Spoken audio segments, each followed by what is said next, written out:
عمران خان کی کہانی کسی گلی کے غریب لڑکے سے شروع نہیں ہوتی، بلکہ لاہور کے اس ماحول سے شروع ہوتی ہے جہاں طاقت، رتبہ اور خود اعتمادی وراثت میں ملتی ہے۔ 1952 عیسوی میں پیدا ہونے والا عمران احمد خان نیازی ایک ایسے خاندان میں آنکھ کھولتا ہے جہاں انگریزی کو بولنا، خود کو برتر سمجھنا اور ہجوم سے الگ رہنا سکھایا جاتا ہے۔ ایچیسن کالج اس کی پہلی تربیت گاہ بنتا ہے۔ یہ وہ ادارہ ہے جہاں نصاب سے زیادہ ذہن بنایا جاتا ہے، جہاں یہ باور کرایا جاتا ہے کہ تم عام لوگوں کے لیے نہیں بنے، تم حکمرانی کے لیے ہو۔ عمران خان اسی فضا میں پلتا ہے، قد لمبا، چال میں رونق، آنکھوں میں خود اعتمادی۔ اسے شروع سے معلوم تھا کہ لوگ اس کی طرف دیکھتے ہیں۔ یہی توجہ آہستہ آہستہ اس کے اندر انا کو مضبوط کرتی گئی۔ وہ خود بعد میں تسلیم کرتا ہے کہ وہ ضدی تھا، اپنی بات منوانا چاہتا تھا، کسی کی بالادستی قبول نہیں کرتا تھا۔ اس دور میں کرکٹ اس کی شناخت بنتی ہے، جہاں وہ ہارتا نہیں تھا بلکہ غصہ کرتا تھا۔ ایچیسن کے میدانوں میں عمران خان جیتنا سیکھتا ہے اور ہار سے نفرت کرنا بھی۔ یہی نفرت بعد میں اس کی زندگی کا ایندھن بنتی ہے۔ وہ انگلینڈ جاتا ہے، رائل گرامر اسکول، پھر آکسفورڈ یونیورسٹی۔ یہاں عمران خان صرف طالب علم نہیں رہتا، وہ ایک شخصیت بن جاتا ہے، ایک ایسا نوجوان جسے اپنی خوبصورتی، جسمانی ساخت اور ذہانت کا پورا احساس ہے۔ یہاں سے اس کے اندر وہ بیج پڑتا ہے جو آگے چل کر شہرت کی بھوک بننے والا تھا۔ لندن میں عمران خان کی زندگی ایک عام پاکستانی طالب علم جیسی نہیں تھی۔ وہاں اس کے لیے دروازے خود بخود کھلتے گئے۔ کرکٹ نے اسے شناخت دی اور شناخت نے رسائی۔ آکسفورڈ کے بعد عمران خان برطانوی ہائی سوسائٹی میں داخل ہو چکا تھا۔ یہ وہ دور تھا جب لندن کی اشرافیہ کے لیے عمران خان ایک پرکشش بن گیا تھا۔ اخبارات اس کے انداز، لباس اور محفلوں کا ذکر کرنے لگے۔ یہ کوئی خفیہ بات نہیں تھی کہ وہ نائٹ کلبز جاتا تھا، پارٹیز میں شریک ہوتا تھا، شراب نوشی کرتا تھا۔ یہ سب وہ خود اپنی کتاب میں تسلیم کرتا ہے۔ وہ کہتا ہے کہ وہ آزادی کے نشے میں تھا، اسے لگتا تھا کہ وہ سب کچھ کر سکتا ہے اور اس سے کوئی پوچھنے والا نہیں۔ عورتیں اس کی زندگی کا حصہ تھیں، یہ الزام نہیں بلکہ خود اس کی زبان سے نکلی ہوئی بات ہے۔ وہ خود مانتا ہے کہ وہ رشتوں کو سنجیدہ نہیں لیتا تھا۔ اس کے نزدیک زندگی ایک کھیل تھی اور وہ کھیل جیت رہا تھا۔ لندن میں عمران خان ایک برانڈ بن چکا تھا، ایسا برانڈ جو مشرقی تھا مگر مغرب کی خواہش۔ وہ خود کو ناقابل شکست سمجھتا تھا۔ اسی غرور نے اسے وقتی خوشیوں میں الجھائے رکھا، لیکن جوں راتیں رنگین ہوئیں، دل کے اندر خلا بھی بڑھتا گیا۔ وہ سب کچھ پا رہا تھا مگر کچھ ایسا تھا جو اسے چین نہیں لینے دے رہا تھا۔ 1980 کی دہائی میں عمران خان کرکٹ کا بادشاہ بن چکا تھا۔ پاکستانی ٹیم اس کے گرد گھومتی تھی، میڈیا اس کے پیچھے، دولت اس کے قدموں میں، عزت دنیا بھر کی۔ لیکن زندگی نے پہلی بار اسے وہ دکھ دیا جس کے لیے وہ تیار نہیں تھا۔ اس کی ماں شوکت خانم کینسر کا شکار ہو گئیں۔ یہ وہ لمحہ تھا جب عمران خان پہلی بار بے بس ہوا۔ ہسپتال، کوریڈور، ڈاکٹروں کے چہرے، دعاؤں کی خاموشی، یہ سب اس کے لیے نیا تھا۔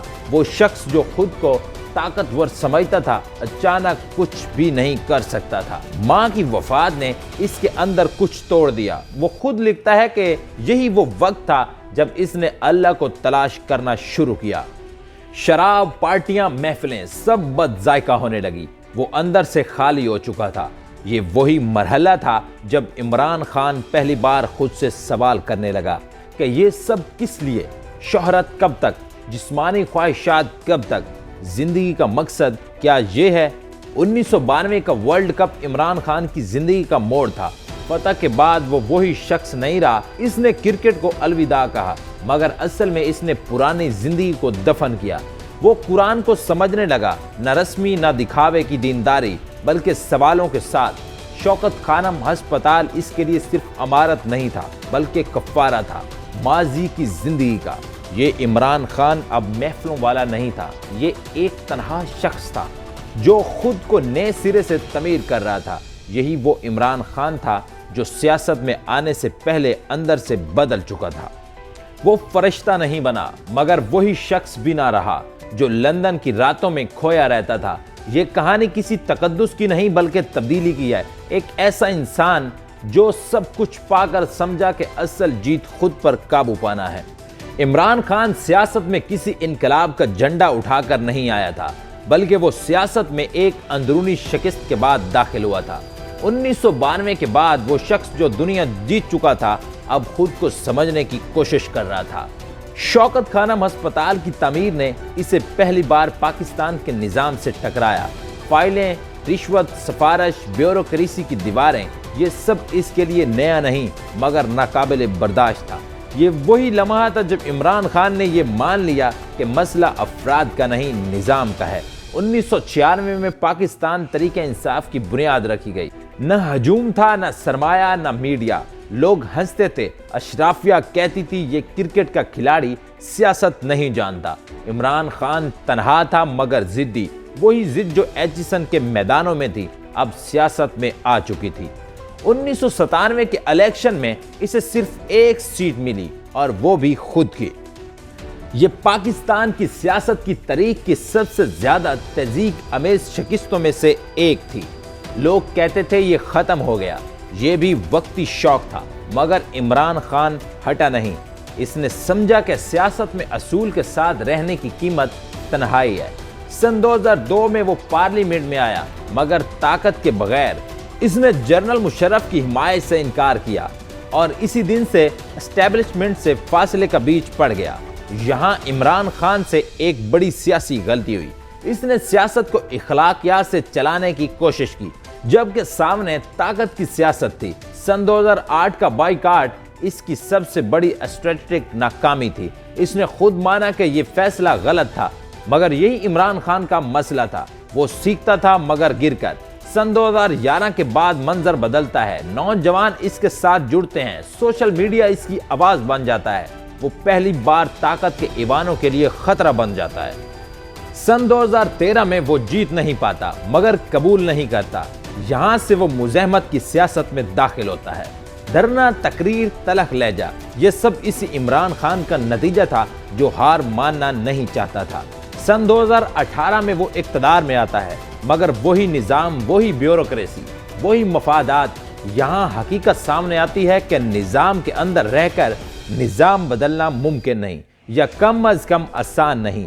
اقتدار میں آ کر عمران خان کمزور ہوا، اپنے ہی فیصلوں میں پھنسا، اتحادیوں کا محتاج بنا۔ یہ اس کی دوسری بڑی غلطی تھی مگر اصل کہانی اقتدار سے نکلنے کے بعد شروع ہوتی ہے۔ جیل، تنہائی، مقدمات۔ وہی شخص جو کبھی لندن کی پارٹیوں میں تھا اب ایک سیل میں ہے۔ یہ کہانی اس عمران خان کی ہے جو اقتدار میں نہیں، روشنی میں نہیں، ہجوم کے نعروں میں نہیں بلکہ ایک بند دروازے کے پیچھے ہے، ایک ایسی کوٹھڑی میں جہاں طاقت، شہرت اور ماضی کے سارے تعارف چھن جاتے ہیں۔ جیل وہ جگہ ہے جہاں انسان اپنے اصل قد سے ناپا جاتا ہے اور عمران خان کو اسی پیمانے پر رکھا گیا۔ وہ شخص جو دنیا کے بڑے اسٹیڈیمز میں کھڑا ہو کر دباؤ میں میچ جیتا کرتا تھا اب خاموش دیواروں کے پیچھے قید ہے۔ نہ فون، نہ میڈیا، نہ عوام، صرف وقت، تنہائی اور خود سے مکالمہ۔ یہ وہ امتحان ہے جس سے ہر لیڈر نہیں گزرتا اور جو گزرتا ہے وہ یا تو ٹوٹ جاتا ہے یا فولاد بن جاتا ہے۔